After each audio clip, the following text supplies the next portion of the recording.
Hello दोस्तों, स्वागत है आपका आपके अपने YouTube channel create wealth with Atul में। मैं हूं आपका दोस्त अतुल गोयल। आज हम बात करेंगे एक पेनी स्टॉक की। 1 रुपये के आसपास की वैल्यू है, स्टील सेक्टर से जुड़ा हुआ स्टॉक है, रिजल्ट्स अनाउंस किए हैं और नीचे के लेवल से काफ़ी ऊपर आया है, वेल्थ क्रिएट करके दी है नीचे के लेवल से। पेनी स्टॉक है, पेनी स्टॉक को पेनी स्टॉक की तरह ही ट्रीट करना चाहिए, कम पैसा ही उसके अंदर लगाना चाहिए क्योंकि वो वेल्थ अपने आप क्रिएट करता है, मल्टीपल अपने आप होता है। उसमें दो चीज़ होनी चाहिए, इस टाइप के पेनी स्टॉक में पैसा लगाना चाहिए, या तो वो आगे चल के टर्न अराउंड हो और जो प्राइस उसका ऊपर जा रहा है, 1 रुपये का शेयर अगर 10 रुपये हो रहा है या 15 रुपये हो रहा है तो उसके पीछे उसके फंडामेंटल्स अच्छे हों। और सेकेंडली हमें इस टाइप का लेना चाहिए, कोई शेयर हमें बिल्कुल रॉक बॉटम प्राइस पे मिल रहा है, अपने बाइंग जोन के अंदर मिल रहा है, तब उसे लेना चाहिए ताकि लो साइड रिस्क कम हो और हाई साइड के रिवार्ड अच्छे हमारे बनते हों। तो बात करते हैं लॉयड स्टील के ऊपर। पहले हम प्राइस के ऊपर बात करेंगे, उसके बाद हम बात करेंगे इसके रिजल्ट्स की, देन फंडामेंटल्स की और उसके बाद हम बात करेंगे टेक्निकल्स की। ये वीकली चार्ट में लगा रखा है। ट्रेंड लाइंस क्या कहती हैं, ट्रेंड लाइंस को हम ड्रॉ करके देखेंगे कि ट्रेंड लाइंस क्या कहती हैं, कितना ये डाउन आ सकता है और कहाँ पर ये एक रेजिस्टेंस फेस कर रहा है, जिसको ब्रेक करने के बाद ये अच्छा मोमेंटम अगेन देता हुआ आपको नजर आएगा। तो बात करते हैं लॉयड स्टील की।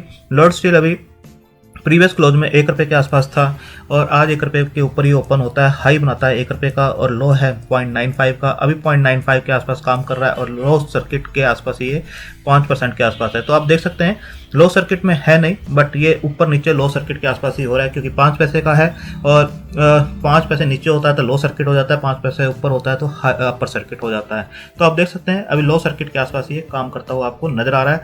52 वीक लो देखेंगे तो 30 पैसे के आसपास का है, अगर वहां से देखें तो 3 गुना के आसपास शेयर ऑलरेडी हो चुका है और 52 वीक हाई देखेंगे तो 1.50 के आसपास का आपको 52 वीक हाई दिखाई देगा, तो वहां से करेक्ट भी हो चुका है काफी शेयर। तो रिजल्ट्स देखते हैं किस टाइप के इसके रिजल्ट्स हैं और उसके बाद देखेंगे फंडामेंटल्स। दिसंबर क्वार्टर के रिजल्ट्स देखेंगे तो 39.49 के आसपास की सेल्स इन्होंने दिखाई है, जो कि लास्ट क्वार्टर में 16.38 के आसपास की थी और दिसंबर में देखें तो 42.50 के आसपास थी। तो अब देखेंगे तो कि जो सेल्स है वो इम्प्रूव होती दिखाई दे रही है। जून क्वार्टर में 10 के आसपास थी, फिर 16 के आसपास, अभी 39 के आसपास, जो कि प्री कोविड लेवल के आसपास ये पहुंचते हुए नजर आ रहे हैं 42.50 के आसपास। तो आप देखेंगे एक्सपेंसेस जो है 39.71 के आसपास हैं और इसी रेशियो के अंदर इनके एक्सपेंसेस रहते हैं मोस्टली, जिस रेशियो के अंदर इनकी सेल्स आती है। तो आप देखेंगे 39.71 है, यहाँ पे 16 है तो यहाँ पर 16 मिलेगा और दिसंबर क्वार्टर में 42.50 था तो यहाँ पर भी 41.82 के आसपास आपको देखने को मिल रहा था। तो ऑपरेटिंग प्रॉफिट जो है -0.22 है क्योंकि एक्सपेंसेस भी उसी रेशियो में इनके बढ़ते हुए नजर आ रहे हैं, यहाँ सेल्स बढ़ती हुई नजर आ रही है। तो ऑपरेटिंग प्रॉफिट देखेंगे -0.22 है। पिछले क्वार्टर में 0.61 माइनस में थे, दिसंबर क्वार्टर में कंपेयर करें तो 0.68 प्रॉफिट के अंदर ये थे। ओपीएम परसेंटेज को देखेंगे तो -0.56 के आसपास माइनस में है, अभी भी इंप्रूव जरूर हो रही है ये, बट स्टिल अभी माइनस के अंदर ही है। मार्च के अंदर देखेंगे तो -12% के आसपास थी, देन -10, -3.72, अब -5.6 के आसपास दिखाई दे रही है। तो हो सकता है नेक्स्ट क्वार्टर के अंदर ये प्लस होते हुए आपको दिखाई दे और ऑपरेटिंग प्रॉफिट भी प्लस होते हुए दिखाई दे, बट अभी जो है ये माइनस के अंदर ही है। पिछले कुछ क्वार्टर से, दिसंबर क्वार्टर से कंपेयर करें लास्ट ईयर के तो प्लस में थे 1.6% के आसपास और पिछले काफ़ी क्वार्टर्स का आप देखेंगे तो ओपीएम परसेंटेज जो है इनकी माइनस में ही है। सिर्फ एक दिसंबर 2019 को छोड़ के सभी क्वार्टर्स में इनकी ओपीएम परसेंटेज माइनस में ही चलती आ रही है। तो ये जो ओपीएम परसेंटेज होती है किसी भी कंपनी की मेन होती है और ये माइनस में होना कहीं ना कहीं कोर फील्ड से इनको उतना बेनिफिट्स नहीं होते हुए नजर आ रहे हैं। अदर इनकम आप देखेंगे तो काफ़ी अच्छी अदर इनकम पहले थी और अभी ये भी रिड्यूस होते हुए आपको दिखाई दे रही है। पहले आप देखेंगे 33.19 के आसपास भी इन्होंने जो इनकम आई है, बट अभी जो इनकम है 2 करोड़ के आसपास भी नहीं पहुंच रही है। दिसंबर 2019 में देखेंगे तो 0.70 थी और लास्ट क्वार्टर में 1.76, अभी 1.63 के आसपास ये देते हुए नजर आ रहे हैं। इंटरेस्ट इनकम को देखेंगे तो इंटरेस्ट जो पे करते हैं अपने डेट के ऊपर तो 0.19 से लेकर आप देख सकते हैं 0.15 के आसपास की इनकी इंटरेस्ट जो पे करते हैं डेट के ऊपर वो नजर आ रहा है। अगर नेट प्रॉफिट्स को आप देखें तो नेट प्रॉफिट जो है 0.60 हुआ करते थे दिसंबर 2019 में और लास्ट क्वार्टर में 0.58 के आसपास थे। इस क्वार्टर में इन्होंने दोनों को ही बीट करते हुए 0.87 के आसपास के नेट प्रॉफिट्स इन्होंने दिखाए हैं। इसके बाद प्रमोटर होल्डिंग को देखते हैं। प्रमोटर होल्डिंग किस टाइप से नजर आती है, उससे पहले डेट पे एक और अगर नजर मारें तो आप देखेंगे जो डेट 0.0 के आसपास हुआ करती थी अभी 0.73 के आसपास आपको नजर आएगी सितंबर क्वार्टर के एंड में। रिजर्व -0.01 थे, अभी 23.53 के आसपास हैं। शेयर कैपिटल तो देखिए काफ़ी ज़्यादा इन्होंने बढ़ा रखी है, जो कि एक ठीक चीज नज़र नहीं आती है। 87.87 के आसपास है, पहले 0.05 के आसपास हुआ करती थी।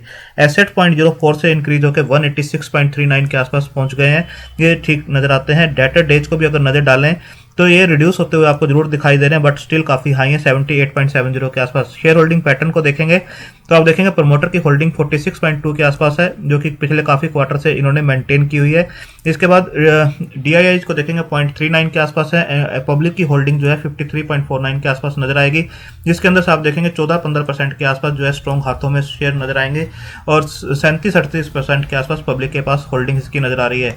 अगर आप इसके मार्केट कैप को देखें तो 89.9 करोड़ के आसपास की ये कंपनी है। 3.42 जो है ROC परसेंटेज है, ROE 2.26% है, जो कि काफ़ी कम है, बट स्टिल एक पेनी स्टॉक के हिसाब से पॉजिटिव है, ये काफ़ी बड़ी बात है। डेट जो है 0.73 करोड़ के आसपास का है, जो कि निगलिजिबल है, और डेट टू इक्विटी रेशियो बनती है जो 0.01 के आसपास की है, जो निगलिजिबल कह सकते हैं। प्लस शेयर इन्होंने कुछ भी नहीं कर रखा है, जो भी प्रमोटर होल्डिंग है इनकी, जैसे हमने अभी देखी। बुक वैल्यू 1.26 के आसपास की बनती है, और शेयर अभी 1 रुपये के आसपास काम कर रहा है, तो 0.79 के आसपास बनता है, जो कि अपने बुक वैल्यू से आप देख सकते हैं 20-22% के आसपास डिस्काउंट के ऊपर मिल रहा है।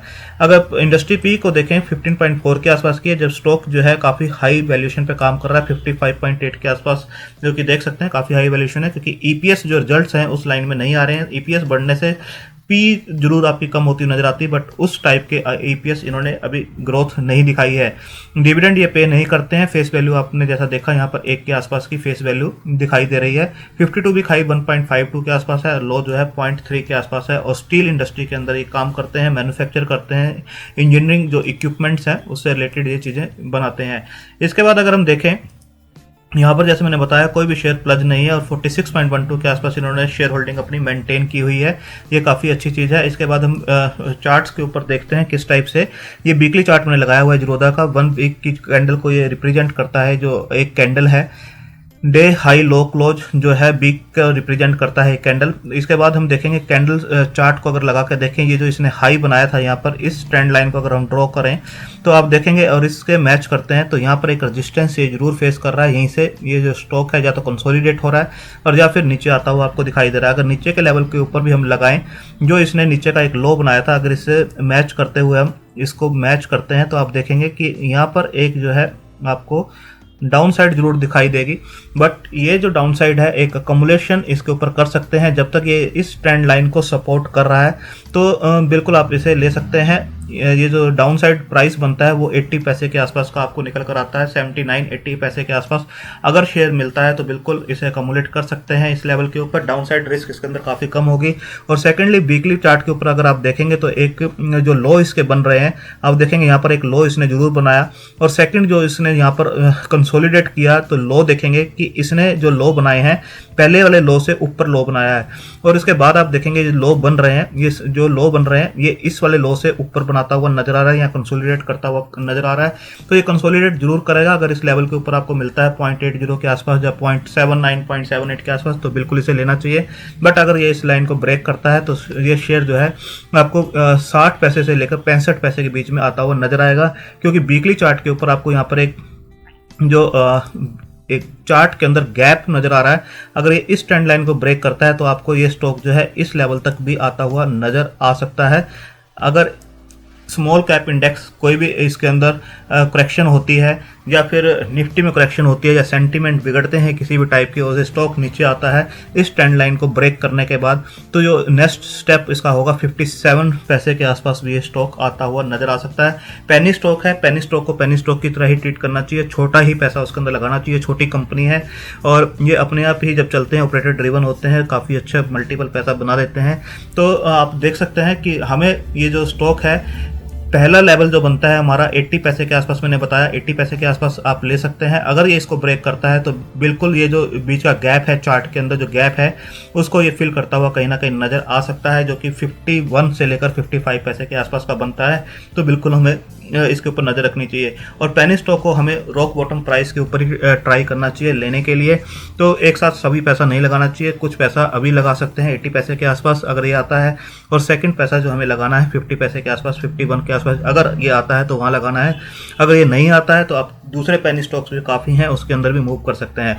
आपका जो पोर्टफोलियो का 97-98% पैसा है वो लॉन्ग टर्म के लिए फंडामेंटल स्ट्रॉन्ग कंपनीज के अंदर ही होना चाहिए। 2 से 3% जो है आप स्विंग ट्रेडिंग के लिए या पेनी स्टॉक के अंदर पैसा लगा सकते हैं, और उसके अंदर भी आपको 4 से 5 स्टॉक के अंदर पेनी स्टॉक के अंदर पैसा लगाना चाहिए, क्योंकि ये स्टॉक कई बार बिल्कुल मैनिपुलेट हो जाते हैं, ऑपरेटर ड्रिवन होते हैं, डीलिस्ट भी हो जाते हैं जब काफ़ी नीचे आ जाते हैं। तो बिल्कुल इसको उसके हिसाब से ही आपको ट्रीट करना है। छोटी कंपनी छोटा पैसा इसके अंदर लगा के चलना है। तो आप अपने फाइनेंशियल एडवाइजर से डिस्कस करके अपनी होल्डिंग कैपेसिटी और इस टेकिंग कैपेसिटी के हिसाब से इस स्टॉक को कंसीडर कर सकते हैं। जैसे मैंने आपको सपोर्ट जोन बताया, इस लेवल के ऊपर अगर आप पैसा लगाते हैं तो इमीडिएटली यहाँ पर रेजिस्टेंस फेस करता हुआ नजर आएगा, जो कि इसका 1.3 के आसपास का रेजिस्टेंस जोन बनता है। और अगर ये इसको क्रॉस करता है तो ये शेयर 2-2.25 रुपये तक इजीली आपको जाता हुआ नजर आएगा। पैसा डबल कर सकता है, बट काफ़ी पेशेंस का आपके टेस्ट करता हुआ ये नजर आएगा। थैंक यू, धन्यवाद।